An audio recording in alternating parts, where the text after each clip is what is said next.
Hello दोस्तों, नमस्ते। मेरे चैनल का नाम है सुजाता देवी रिएक्शन वीडियो। आज का वीडियो लेके आए रेत से शीशा कैसे बनता है।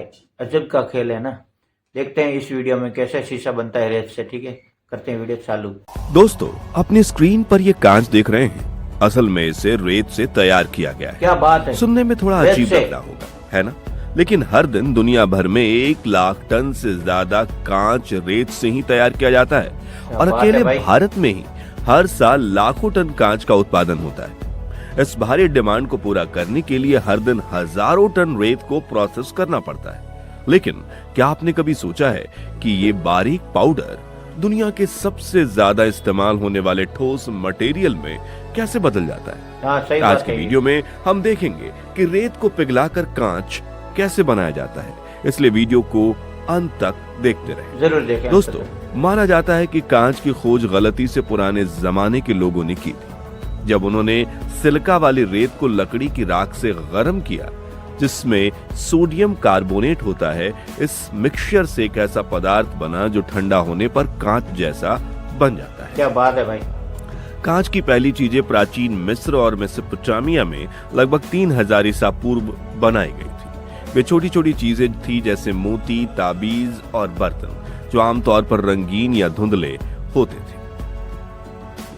लगभग 50 ईसा पूर्व रोम के लोगों ने कांच को फूंक कर आकार देने की तकनीक विकसित की, जिससे कांच बनाने के तरीके में क्रांति आ गई और कम समय में बड़े और पतले ऑब्जेक्ट बनाना मुमकिन हो गया। औद्योगिक क्रांति के दौरान आधुनिक मशीनों और भट्टियों ने बड़े पैमाने पर उत्पादन को संभव बनाया। खिड़कियों और शीशों में इस्तेमाल होने वाला फ्लैट ग्लास सामने आया, लेकिन कांच का उत्पादन अभी भी एक मुश्किल और महंगा प्रोसेस था। कांच को बड़ी भट्टियों में बनाया जाता था और सपाट सतहों पर डाला जाता था, लेकिन यह प्रोसेस धीमा और सही नहीं था और इससे पूरी तरह से फ्लैट कांच नहीं बन पाता था। इसके लिए घिसाई और पॉलिशिंग की जरूरत पड़ती, जिससे प्रोडक्ट की फाइनल कीमत काफी ज्यादा बढ़ जाती थी। लेकिन 1952 में सब कुछ बदलना शुरू हो गया, जब ब्रिटिश इंजीनियर सर एलिस्टर पिंकलिंगटन ने फ्लोट ग्लास नाम का एक क्रांतिकारी तरीका खोजा और विकसित किया। इस तरीके में पिघले हुए कांच को पिघले हुए टीन की सतह पर तैराया जाता था, जिससे लगातार और परफेक्टली फ्लैट कांच बनाना मुमकिन हो गया।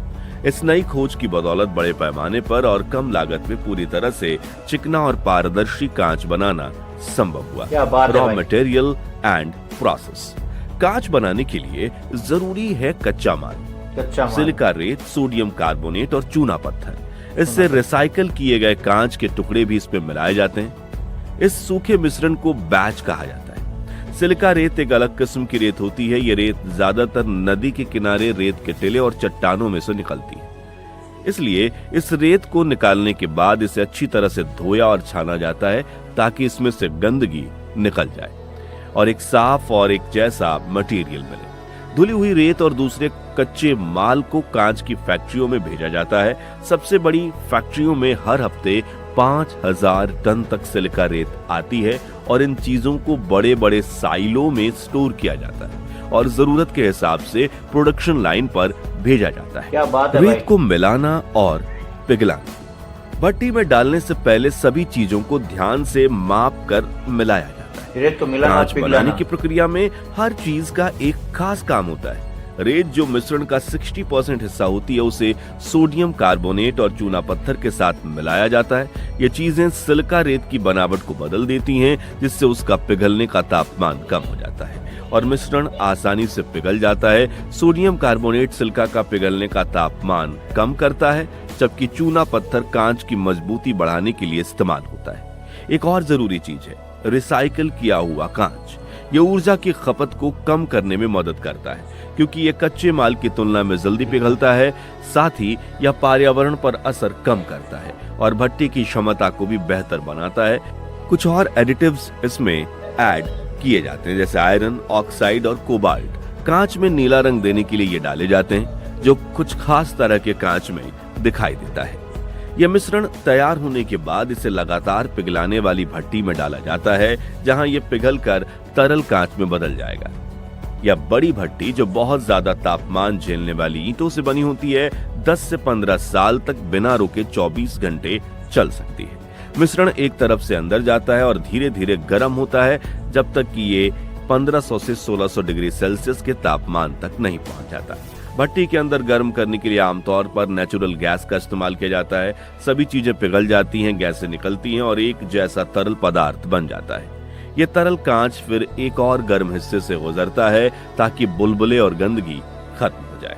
कांच की शीट बना लगभग 1100 डिग्री सेल्सियस पर ये गर्म तरल कांच पिघले हुए टीने के एक टैंक के ऊपर धीरे धीरे बहता है और यह प्रक्रिया नाइट्रोजन और हाइड्रोजन जैसी गैसों वाले सुरक्षित माहौल में होती है जो टीन को खराब होने से बचाती है। अलग अलग डेंसिटी होने के कारण कांच स्वाभाविक रूप से टीन पर तैरता है जैसे पानी पर तेल तैरता है। गुरुत्वाकर्षण और सरफेस टेंशन के कारण कांच का यह पदार्थ एक समान रूप से फैल जाता है जिससे एक लगातार चिकनी और एक समान मोटाई वाली शीट बनती है। कांच की अंतिम मोटाई को उसकी आगे बढ़ने की स्पीड और किनारों पर लगे रोलर्स से कंट्रोल किया जाता है। टीन एक ऐसी धातु है जो ज्यादा तापमान पर भी तरल ही रहती है। ये कांच के साथ नहीं मिलती और एक पूरी तरह से सपाट और पॉलिश हुई सतह देती है। ठंडा करना और काटना। टीन वाले चैम्बर से निकलने पर कांच ठोस हो जाता है लेकिन अभी भी बहुत गर्म होता है।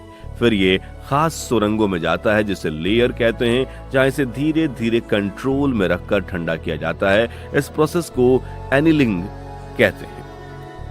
कांच सुरंग में लगभग 600 डिग्री सेल्सियस पर दाखिल होता है और धीरे धीरे ठंडा होने वाले हिस्से से गुजरता है और दूसरी तरफ कमरे के तापमान पर पूरी तरह स्थिर होकर बाहर निकलता है।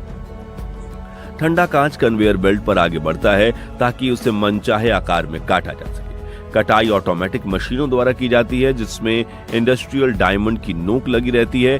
हीरे से कांच के बीच और किनारों पर निशान बनाए जाते हैं और फिर उसे उसी निशान से सटीक रूप से तोड़ा जाता है।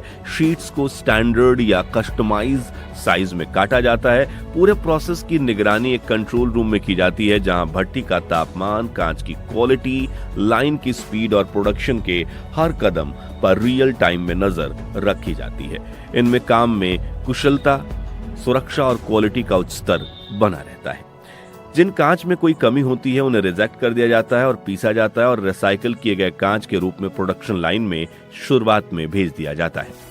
पास हुई कांच की शीट्स को इकट्ठा किया जाता है और मेटल की रैक पर सीधा खड़ा करके रखा जाता है।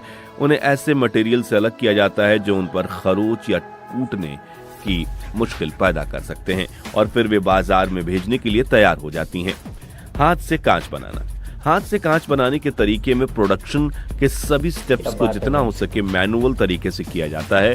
भट्टी के हर हिस्से में अलग अलग रंगों का पिघला हुआ कांच होता है ताकि अलग अलग रंग की कांच की शीट्स बनाई जा सके। जब मटेरियल पिघल जाता है तो टीम बहुत तेजी से काम करती है और खास करछुल से पिघले हुए कांच को निकालकर जल्दी से मिक्सिंग टेबल पर ले जाती है और कांच को लगातार हिलाते रहना जरूरी है ताकि वो रास्ते में समय से पहले ठंडा ना हो जाए।